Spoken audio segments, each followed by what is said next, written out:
सदनदेखि सडकसम्म राजनीतिक, आर्थिक, सामाजिक हर क्षेत्रका विषय र प्रसंग यो कार्यक्रम आजको सन्दर्भ।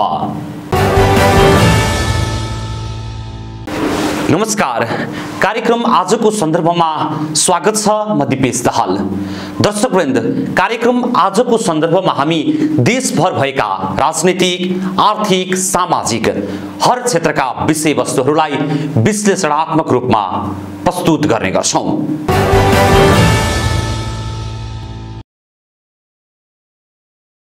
यो लाइन हेटौँडा स्थित बागमती प्रदेश लोकसेवा कार्यालयको हो। हाल सञ्चालन भइरहेको लोकसेवा आयोगको परीक्षाको प्रवेश पत्र लिनका लागि देशभरका विभिन्न जिल्लाबाट आएका परीक्षार्थीहरू यसरी लाइन बसिरहेका छन्। बाहिरको जिल्लाबाट आएका परीक्षार्थीहरू हेटौँडामा नै परीक्षा हुन्छ भनेर आएका थिए। विगतका दिनहरूमा बागमती प्रदेशको राजधानी हेटौँडामा मात्र परीक्षा केन्द्र तोकेर परीक्षा गरेको आयोगले अहिले सञ्चालन हुने परीक्षामा भने परीक्षा केन्द्र चितवनमा समेत तोकेर लोकसेवा परीक्षा गर्दैछ। पहिलो कुरो, हामीले जहिले पनि परीक्षार्थीहरूको सुविधालाई पनि हामीले ध्यान दिनुपर्छ र परीक्षार्थीहरूलाई अप्ठ्यारो हुनुपर्छ भनेर सुरुमा हामीले 2077 साल पुसको 25 गते भएको चौथो तहको प्रशासन सेवा सामान्य प्रशासन सेवाको परीक्षामा हामीले 8000 भन्दा बढी परीक्षार्थीहरूलाई हेटौँडामा केन्द्र राख्यौँ र हेटौँडामा केन्द्र राख्दा होटलहरू अपुग हुने, बस्ने ठाउँ नपाउने र हाम्रा परीक्षार्थीहरू सुदूरपश्चिमदेखि लिएर सुदूरपूर्वसम्मका सबै परीक्षार्थीहरू आउनु भएको हुनाले उहाँहरूलाई बस्न समस्या, खान समस्या, त्यो सबैतिरबाट त्यो गुनासो प्राप्त भएको कारणले र अर्को कुरा भनेको बागमती प्रदेश भनेको 13वटा नै जिल्ला भएको कारणले गर्दा हामीसँग 13वटै जिल्लामा गएर केन्द्र राख्न सक्ने हाम्रो आफ्नै प्रदेश भएको हुनाले हामीले हेटौँडासँगै जोडिएको यहाँ हेटौँडाबाट पनि 2 घन्टामा हामी भरतपुर पुग्न सक्ने भएको कारणले गर्दा हामीले आधी परीक्षार्थी भरतपुरमा राख्यौँ। त्यो किन राख्यौँ भन्दा त्यहाँ राखेपछि होटलहरू पनि यता पनि आधी होटल भयो भने आधी परीक्षार्थी भने अटाउने भए, उता पनि होटलमा अटाउने भए, दुःख कसैले नहुनेको, त्यही भएर हामीले त्यसरी परीक्षार्थीहरूलाई हेटौँडामा पर्याप्त होटल नहुँदा बस्नको लागि समस्या भएको र सोही गुनासो आएको, विद्यार्थीहरूलाई बस्न र खानाको समस्या नहोस् भन्नका लागि हेटौँडा र चितवनमा परीक्षा केन्द्र तोकेर परीक्षा गरिएको लोकसेवा आयोग बागमती प्रदेश कार्यालयको भनाइ छ। प्रदेश लोकसेवा आयोगले अनमी विषयको लोकसेवा परीक्षाका लागि प्रदेश स्तर र स्थानीय तह गरेर 2 क्षेत्रमा एकै तहका कर्मचारीको दरखास्त आह्वान गरेको थियो। सो 2वटै विषयको परीक्षा फागुन 15 गते हुँदैछ, तर दिनको 4 बजे एकै समयमा। यसरी 2वटा सूचना निकालेर 2वटा फर्म भरेका परीक्षार्थीहरू कतै लोकसेवा आयोगले फर्म भरेको शुल्क दुरुपयोग गरेको परीक्षार्थीहरूलाई जानकारी नै नदिई एकैपटक परीक्षा पार्यो भनेर आक्रोश पोखिरहेका छन्। यता प्रदेश लोकसेवा आयोगले भने परीक्षार्थीको शुल्क मात्र लिने भन्दा पनि एकै तहको परीक्षाको लागि फरक समयमा परीक्षा सञ्चालन नगरेको दाबी गरिरहेको छ। पहिला चाहिँ हामीले के गर्यौँ भने विज्ञापन गर्यौँ। विज्ञापन गर्दा हामीले स्थानीयको पनि छुट्टै परीक्षा लिने, प्रदेशको पनि छुट्टै परीक्षा लिने भन्ने कुरा भयो। तह त एउटै हो। जस्तो अनमी पदहरूलाई भन्यो भने चौथो तहको अनमी पद भयो भने प्रदेशको पनि त्यही नै पाठ्यक्रम, स्थानीय तहको पनि त्यही पनि पाठ्यक्रम। हामीले छुट्टै परीक्षा लिने भनेर हामीले आवेदनै छुट्टै माग्यौँ उहाँहरूलाई। उहाँहरूको आवेदन जस्तो भनौँ, एकजना कृष्ण कुमारी वाइवा भन्नेले फर्म भर्नुभयो भने उहाँले प्रदेशमा नै भर्नुभयो, स्थानीय नै भर्नुभयो भने हामी छुट्टै आवेदन माग्यौँ। अनि पछिल्लो समय अलिक पछाडि चाहिँ हामीले आयोगमा एउटा छलफल के भयो भने आखिर पाठ्यक्रम त्यही हो, प्रश्न त्यही हो, परीक्षा त्यही हो भने परीक्षा दिने परीक्षार्थी पनि तिनै हुन् भनेपछि हामीले कमसेकम एउटै परीक्षाले उहाँहरूलाई अब लिएर त्यही परीक्षाले जसले 2तिर आवेदन गर्नुभएको छ स्थानीय प्रदेश उहाँलाई प्रतिस्पर्धा दुवैतिर गराइदिने, अनि जसले प्रदेशमा मात्रै भर्नुभएको छ अथवा स्थानीय मात्रै भर्नुभएको छ उहाँलाई प्रतिस्पर्धा छ त्यही सिङ्गलमा मात्रै गराइदिने। त्यसरी गराउन सक्यो भने सुदूरपश्चिम र सुदूरपूर्वदेखि आउने परीक्षार्थीहरूलाई 2 पटक आइरहनु परेन। आयोगका अनुसार स्थानीय र प्रदेश स्तरमा भराइएका 2वटा फर्मको परीक्षा एक ठाउँबाट मात्र हुन्छ र दुवै ठाउँबाट फर्म भरेका परीक्षार्थीले प्रदेश र स्थानीय नछुट्याई आफूलाई सहज हुने परीक्षा केन्द्रबाट परीक्षा दिन सक्नेछन्। यद्यपि परीक्षार्थीले स्थानीय र प्रदेश तहको प्रवेश पत्रमा भएको सिम्बल नम्बर 2वटालाई नै आफ्नो उत्तर पुस्तिकामा समावेश गर्नुपर्नेछ। फर्म भर्ने कुरा त पक्कै पनि निःशुल्क थिएन, सशुल्क थियो। अब विद्यार्थीको शुल्क चाहिँ के हुन्छ? अब म भन्छु शुल्क होइन, यस्तो भयो जस्तो एउटै परीक्षा भरियो नि, मैले अलिक वाइवा भने नि, कुनै वाइवाले दुईवटामा प्रदेश र स्थानीय दुईवटामा भर्नुभयो, दुईवटामा भर्नुभयो भने उहाँले दुईवटा पैसा दिनुभएको छ। उहाँको जुन यो एउटै परीक्षा दिनु छ नि, त्यो परीक्षा दिँदा हामीले के गर्छौँ भने हाजिर कापीमा उहाँहरूको हाजिर कापीमा के यस्तो गर्छ, हामीले हाजिर कापीमा उहाँहरूको चाहिँ प्रदेशको यो जस्तो प्रदेश तह र स्थानीय तह दुईटै रोल नम्बर लेख्न लानु बनाउँछौँ। उहाँहरूले दुईटै कुनै एउटा केन्द्रमा छानेर जानुहुन्छ, उहाँहरूको केन्द्र पनि फरक फरक छ, जस्तो एउटा हेटौँडा पर्न सक्छ, एउटा चितवन पर्न सक्छ, तर उहाँले चाहिँ छान्नुहुन्छ, एउटामा जानुहुन्छ। तर त्यसमा जानुभयो भने होइन, सरासरी बुझ्दाखेरि त त्यही एउटा विद्यार्थीले त्यही कृष्ण कुमारी वाइबा, मानव जुम्लाबाट आउनुभएको एकजना कृष्ण कुमारी वाइबाले नै बुझ्दाखेरि त के बुझ्नुहुन्छ भने लोकसेवाले चाहिँ मेरो एउटा पैसा त ठगो भन्ने उहाँले बुझ्नुहुन्छ नि सर। म हजुरलाई भन्छु, त्यसमा म भन्छु जस्तो एउटा उहाँले दुईवटा रोल नम्बर जब हामीले लेख्ने त्यसरी उहाँलाई कन्फिडेन्स हुन्छ, परीक्षा दिनुहुन्छ नि उहाँलाई थाहा पाउनुहुन्छ, उहाँको परीक्षामा रोल नम्बर हामीले दुईवटा लेख्ने ठाउँ दिएको हुन्छ। जसको दुईतिर उहाँले भर्नुभएको छ उहाँको दुईटै रोल नम्बर लेख्नु भएको हुन्छ उहाँले, अनि जसले चाहिँ एकतिर भर्नुभएको छ उहाँको एउटा मात्र रोल नम्बर कायम हुन्छ। दुईवटा रोल नम्बर भएपछि उहाँको दुवैतिर उहाँको रिजल्ट भोलि उहाँ पास हुनुभयो भने उहाँको स्थानीयमा पनि निक्लिन्छ, प्रदेशमा पनि निक्लिन्छ। भनेको एउटा क्वेसनबाट एउटै परीक्षाबाट दुईतिर हामीले रिजल्ट गर्छौँ। भनेको यो चाहिँ विद्यार्थीलाई सहज हुनका लागि चाहिँ लोकसेवाले यसो गरे हो कि त्यो बाँकी फर्म भरेको फी चाहिँ फिर्ता गर्नुपर्छ भनेर लोकसेवाले झट्ट हेर्दा त फी फिर्ता गर्नलाई गाह्रो हुन्छ, एक गरी दुईवटा मिलाउन भनेर गरे त बुझिन्छ। नत्र दुईवटा समय त जस्तो 45 मिनटकै टाइम हो नि, 45 मिनटको टाइममा लोकसेवाले 1 घन्टा अगाडि 1 घन्टा पछाडि गर्दा भए त त्यही विद्यार्थीले त सहज तरिकाले यस्तो यो लफडा गर्नुपर्ने अवस्था छैन नि त। फी फिर्ताको कुरै भएन, फी फिर्ता त समस्या होइन।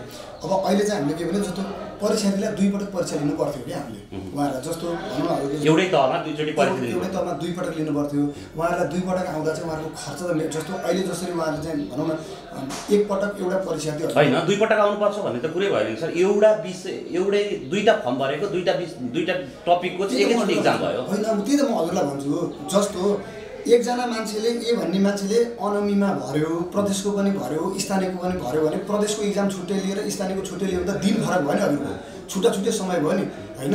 अब हजुरको परीक्षा त आजको भोलि अहिले र भोलि भन्ने त हुँदैन, भोलि परीक्षा त हजुरको 4 दिन 5 दिनको ग्याप भयो भने त्यो मान्छे या त त्यही होटेलमा बसिरहनु पर्यो 4-5 दिन, उसको कति खर्च हुन्छ, या त ऊ एकपटक पुगेर फेरि फर्केर आउँदा उसको कति खर्च हुन्छ। त्यो हिसाबले लोकसेवाले त्यसरी गरेको। अब हामीले पछिल्लो समय अहिले 5औँ तहदेखि विज्ञापन हुँदा चाहिँ अब हामीले त्यसरी छुट्टा दुईवटा फर्म भराएको छैन। त्यो दुईवटा फर्मले पनि परीक्षार्थीलाई त्यो चाहिँ समस्या पर्छ भनेर हामीले बिस्तारै सुधार गरौँ। अब पहिलोपटक भयो हाम्रो विज्ञापन 4औँ तहको, अब हामीले 5औँ तहदेखि अनलाइन पनि गऱ्यौँ। अब अनलाइनमा त्यस्तो यो अवस्था हुँदैन। म एउटा पेपरबाट चाहिँ एक्सपिरियन्स लिन्छु अनि अर्को इक्जाम दिन्छु, मैले त्यही भएर दुईवटा फर्म भरेको हो भन्ने विद्यार्थी दुईपटक एकपटक कहिलेकाहीँ दिँदा पनि एउटै तहको दुईवटा इक्जाम दिन्छु भनेर भन्ने विद्यार्थीको लागि त अवसर चुकाएको नि त। एकपटक गरेको चाहिँ बिग्रिहाल्यो भने अर्को चाहिँ मेरो सुध्रिन्छ कि भनेर, त्यो त हजुरको पाठ्यक्रम एउटै र परीक्षा पनि एउटै भएको र सूचना खुलाउनु नै गल्ती हो नि सर। लोकसेवाले सूचना त त्यो त दुईवटा इक्जाम लिन्छु भनेर खुलाएको हो नि त। यसलाई यसो गरौँ हजुर, अब गल्ती भन्दा पनि गल्ती र नगल्ती भनेर भन्दा पनि हामीले चाहिँ गरेको पहिलो अभ्यास हो।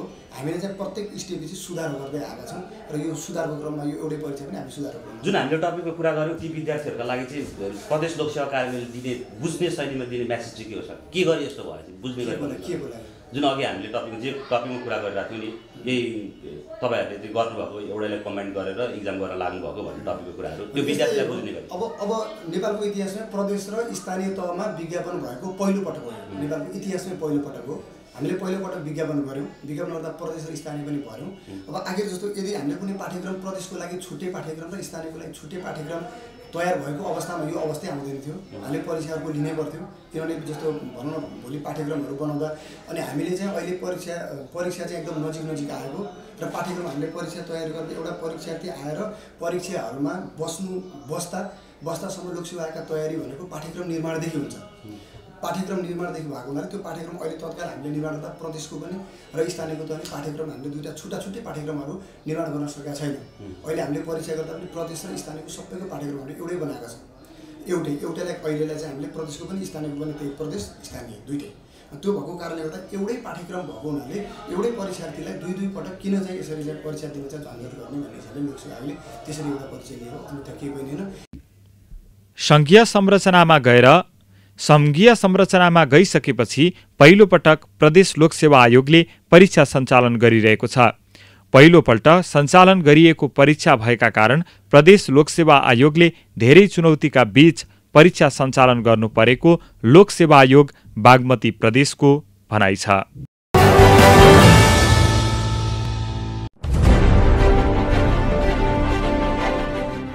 सुन्दर नगरी भनेर चिनिन्छ बागमती प्रदेशको राजधानी हेटौडा। तर हेटौडाको सडक छेउका पोलमा माकुराको जालो जस्तै जेलिएका तार र पोलले थामी नसक्नुसम्मको तारको गुजुल्टोका कारण सुन्दर हेटौडा अब कुरूप हेटौडाको रूपमा चिनिन धेरै बेर लाग्दैन। इन्टरनेट, टेलिफोन र केबल सेवा प्रदायक संस्थाहरूले तार विस्तारमा गरेका लापरवाहीका केही प्रतिनिधिमूलक दृश्यहरू हेर्नुहोस्।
सडक छेउको बिजुलीको पोलमा जेलिएका तारलाई निहालेर हेर्ने हो भने मनै विरक्तिएर आउँछ।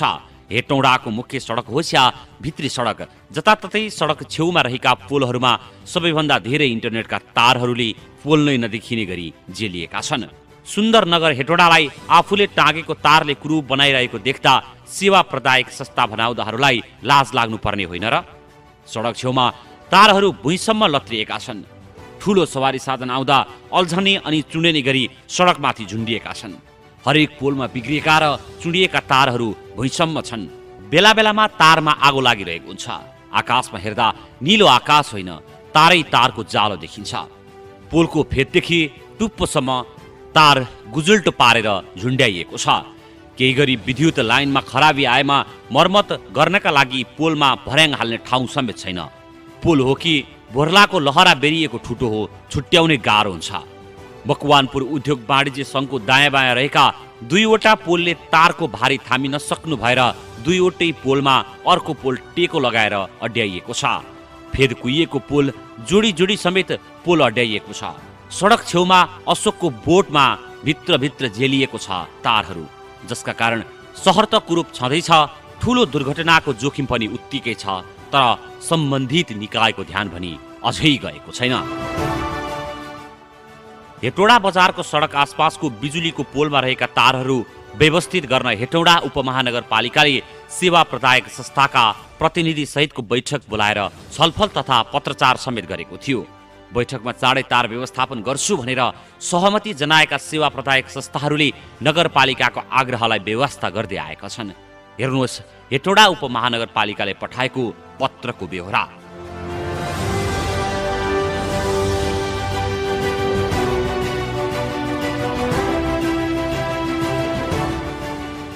हेटौडा उपमहानगरपालिकाले बजारको तारलाई व्यवस्थित गर्न स्थानीय पत्रिकामा समेत सूचना प्रकाशन गरेको थियो। हेर्नुहोस् स्थानीय पत्रिकामा प्रकाशन गरिएको सूचना यस्तो छ।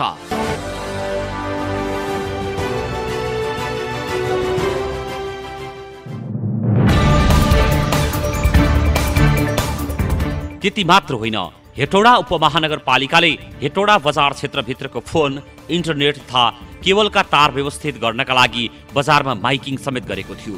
यस्तो थियो माइकिङ सूचनाको बेहोरा। यो हेर्नुहोस्।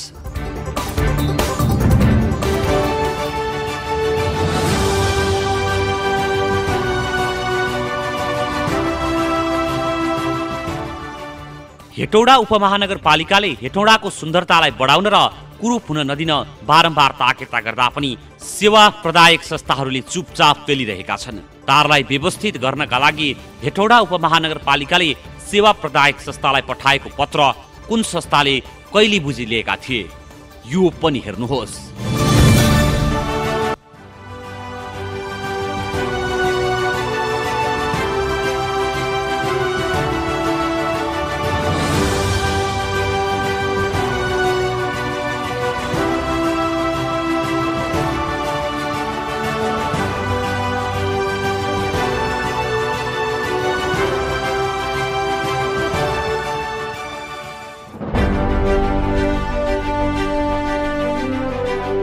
हेटौडा उपमहानगरपालिकाका मेयर हरिबहादुर महतले आफूहरूले बारम्बार विभिन्न माध्यम मार्फत ताकेता गरेको र तार व्यवस्थापनका लागि लाग्ने खर्च समेत आफूहरूले बेहोर्ने बताउनुभयो। अब यो बजारमा यत्र तत्र सर्वत्र चाहिँ त्यो पोलमा चाहिँ छरपष्ट हिसाबले राखेको तारहरू बारेमा जुन जुन संस्थाले गर्नुभएको छ उहाँहरूलाई हामीले पटक पटक यहाँ बोलायौँ। उहाँले यसलाई व्यवस्थित गर्छौँ पनि भनेर कमिटमेन्ट गर्नु लिखित कमिटमेन्ट गर्नुभएको छ। त्यसको अलावा हामीले पटक पटक मागी पनि गरेका छौँ तर उहाँहरू अटेर गरेर बस्नु भएको छ। अब यसको लागि चाहिँ फेरि छिटै नै उहाँहरूलाई फेरि लास्ट अन्तिम एकपटक चाहिँ यहाँ उपस्थित गराएर कम्तीमा त्यो खर्च बरु हेटौडा नगरपालिकाले बिहोर्न तयार छ तर कम्ती कम्ती यो कुरूपतालाई कसरी सुन्दर बनाउने भन्ने कुरो चाहिँ हाम्रो विषयवस्तु हो र त्यो हामीले नगरपालिकाले मात्र गराएर हुँदैन। त्यहाँ विभिन्न संस्थाको तारहरू गुज्रिएका छन्। त्यो संस्थाको त प्रतिनिधि त यहाँ आउनु पर्यो। त त्यो प्रतिनिधिलाई यथाशीघ्र यहाँ उपस्थित गराएर त्यसलाई चाहिँ अलि सुन्दर ढङ्गले त्यसलाई व्यवस्थित गर्ने चाहिँ हाम्रो काम हो। त्यो हामी गर्नेछौँ छिट्टै नै। बजारको तारलाई व्यवस्थित गर्न किन आलटाल भनेर प्रश्न गर्दा चाँडै काम हुन्छ भन्दै जवाफ दिएका छन् सेवा प्रदायक संस्थाहरूले। जताततै तारै तार भएपछि ठुलो दुर्घटनाको जोखिम भएको भन्दै हेटौडा बजारको सडक आसपासको बिजोग तारहरू व्यवस्थित गर्न जरुरी भएको स्थानीय जनताको भनाइ छ। प्राधिकरणको दोष हो कि अथवा सरकारको दोष हो कि तार जम्मै कोही पोल ढल्न लागिरहेछ, कोही तार झोलिएर चाहिँ बाटोमा चाहिँ गइरहेछ। त्यो बाटोमा कुन बेला त्यो तार लडेर पोल ढलेर चाहिँ मान्छेहरू चाहिँ दुर्घटना पर्छ भन्ने कुरा केही थाहा हुँदैन। कतिखेर ढल्छ कतिखेर चाहिँ त्यो दुर्घटना हुन्छ भन्ने कुरा थाहा छैन। सरकारको यसमा चाहिँ बहुत ध्यान जानुपर्छ। प्राधिकरणको ध्यान जानुपर्ने हो कि सरकारको ध्यान जानुपर्ने हो। यो दुईजनाले यो काम नगरी हुँदैन। पोलको के अरे बत्तीहरूको यो तारहरूको चाहिँ लथालिङ्ग भएर एकै ठाउँमा चुरेमाईको पनि त्यहीँ छ, डिसको लाइनको पनि त्यहीँ छ, उसको पनि त्यहीँ छ। जम्मा पोलमा हेर्ने हो भने तारै तार जेलिएर पोल नदेखिने भइरहेको छ। यसको व्यवस्था गर्नु पर्यो। प्राधिकरणले गर्ने हो कि नगरपालिकाले गर्ने हो कि माथि केन्द्रबाट गर्ने हो कि यो चाहिँ नगरी भएको छैन। यो गरेन भने कहाँ कति दुर्घटना निम्ट्याउने हो त्यो प्राधिकरण जान्दछ, अरू हामी जान्दैनौँ। अब हेर्दै त बिहालै छ हजुर। हामी सबैजना भएर नै व्यवस्थित रूपमा राम्रोसित गर्नुपर्ने देखिरहेको छ। यसले चाहिँ सम्पूर्ण जनताहरूमा चाहिँ असर होइन इन्डाइरेक्ट रूपमा असर चाहिँ परेको छ। अब यसको लागि चाहिँ संविधानले चाहिँ केही पहल गर्नुपर्ने देखिन्छ होइन। यसलेबाट चाहिँ आगो लागि हुने होइन, विद्युत लाइनहरू सर्ट हुने, पोलहरूमा चाहिँ त्यस्तो खालको समस्या देखिरहेको छ होइन। अस्ति पनि यस्तै घटना देखियो। यो विषयमा चाहिँ यसले चाहिँ धेरै नै होइन असर गरेको छ। यसले चाहिँ एउटा बजारको पनि स्वभाव एउटा होइन सुन्दरता यसले चाहिँ मा चाहिँ एउटा असर गरेको छ यसले होइन। यही कुरा हो।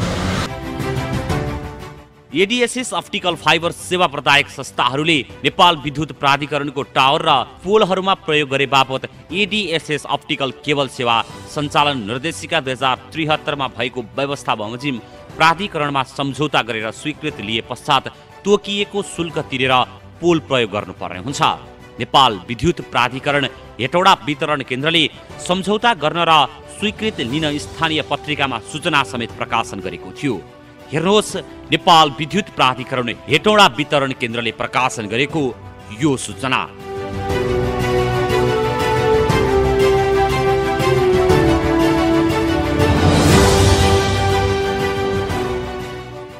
नेपाल विद्युत प्राधिकरणसँग सम्झौता गरेको सेवा प्रदायक संस्थाहरूले वार्षिक शुल्क तिर्नुपर्ने हुन्छ। तर सेवा प्रदायक संस्थाहरू रकम नतिरेर आनन्दले बसिरहेका छन्। हेटौडाका सेवा प्रदायक कुन संस्थाले कहिले सम्झौता गरेको, सम्झौता अवधि कति, कुन कुन आर्थिक वर्षमा कति रकम भुक्तानी गरे यो हेर्नुहोस्।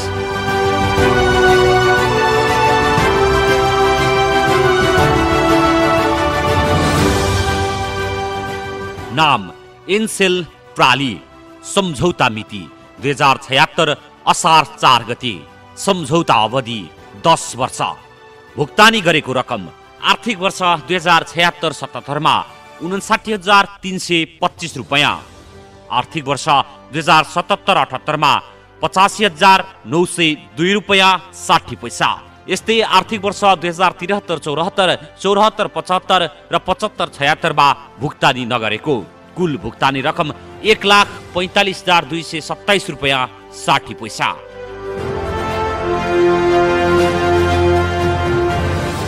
नाम क्लासिटेक प्राली, सम्झौता मिति 2074 श्रावण 1, सम्झौता अवधि 5 वर्ष। भुक्तानी गरेको रकम आर्थिक वर्ष 2073-74 मा रु 91,200। यस्तै आर्थिक वर्ष 2074-75, 75-76, 76-77, 77-78 मा भुक्तानी नगरेको कुल भुक्तानी रकम 91,200।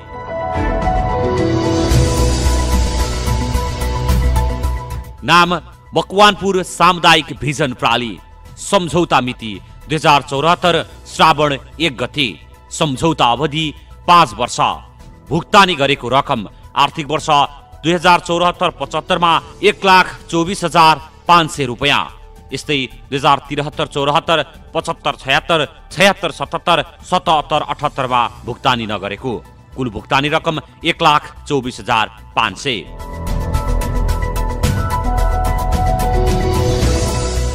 नाम ओल्ड लिंक प्राली, सम्झौता मिति 2074 श्रावण 15 गते, सम्झौता अवधि 5 वर्ष। भुक्तानी गरेको रकम आर्थिक वर्ष 2073-74 मा 66,600 रुपैयाँ, आर्थिक वर्ष 74-75 मा 73,200 रुपैयाँ, आर्थिक वर्ष 2075-76, 76-77, 77-78 मा भुक्तानी नगरेको कुल भुक्तानी रकम 1,39,800।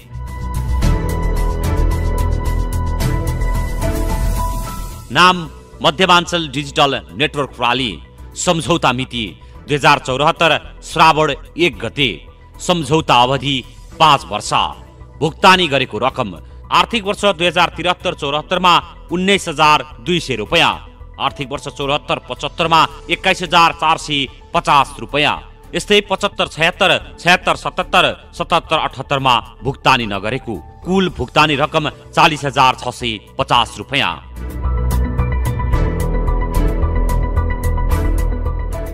नाम सुविसु केबल नेटवर्क प्राली, सम्झौता मिति 2074 श्रावण 1 गते, सम्झौता अवधि 5 वर्ष। भुक्तानी गरेको रकम आर्थिक वर्ष 2074-75 मा 66,000 रुपैयाँ, आर्थिक वर्ष 75-76 मा 90,513 रुपैयाँ। यस्तै आर्थिक वर्ष 73-74, 76-77 र 77-78 मा भुक्तानी नगरेको कुल भुक्तानी रकम 1,56,513 रुपैयाँ।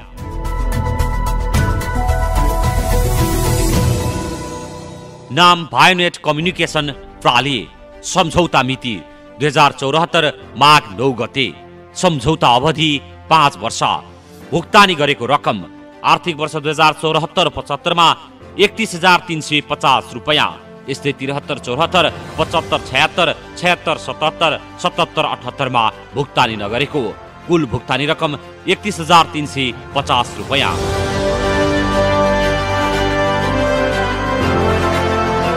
नाम बसामाडी भिजन प्राली, सम्झौता मिति उल्लेख नभएको, सम्झौता अवधि उल्लेख नभएको। भुक्तानी गरेको रकम आर्थिक वर्ष 2073-74, 74-75, 75-76, 76-77, 77-78 कुनै आर्थिक वर्षमा पनि भुक्तानी नगरेको।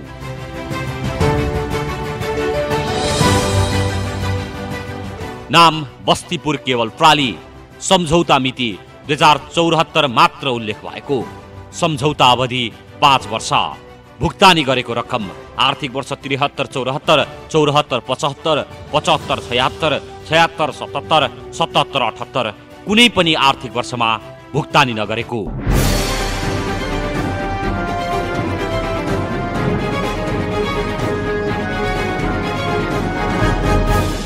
हेटौडा सहर कुरो बनाउने हेटौडाको सडक छेउको तारलाई व्यवस्थित गर्न त्यति धेरै गाह्रो भने पक्कै पनि होइन, तर सम्बन्धित संस्थाहरूको इच्छा शक्ति जरुरी छ। तारलाई व्यवस्थित गर्न पोलमा झुन्ड्याइएको तारको ठुलो मुठोलाई हटाउने, बिग्रेका चुडिएका र प्रयोगमा नआउने तारहरूलाई हटाउने, लत्रिएका तारहरूलाई मिलाएर एकै ठाउँमा राख्ने हो भने पक्कै पनि तारलाई व्यवस्थित गर्न सकिन्छ। हेटौडा उपमहानगरपालिकाले तार व्यवस्थित गर्न लाग्ने खर्च समेत आफूले बेहोर्न तयार भइरहेको अवस्थामा सेवा प्रदायक संस्थाहरू अझै कानमा तेल हालेर बसेर होइन, तार व्यवस्थापनमा जुर्मुर्याउन थालिहाल्नु जरुरी देखिन्छ।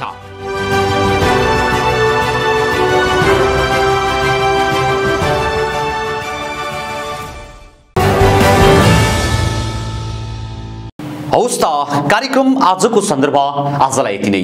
भोलि फेरि नयाँ विषय र प्रसङ्गका साथ उपस्थित हुने नै छौँ। तबसम्मका लागि बिदा दिनुहोस्। नमस्कार। तपाईँ भने हेर्दै रहनुहोला बागमती प्रदेशको राजधानी हेटौडाबाट प्रसारित पहिलो satellite television national gold television.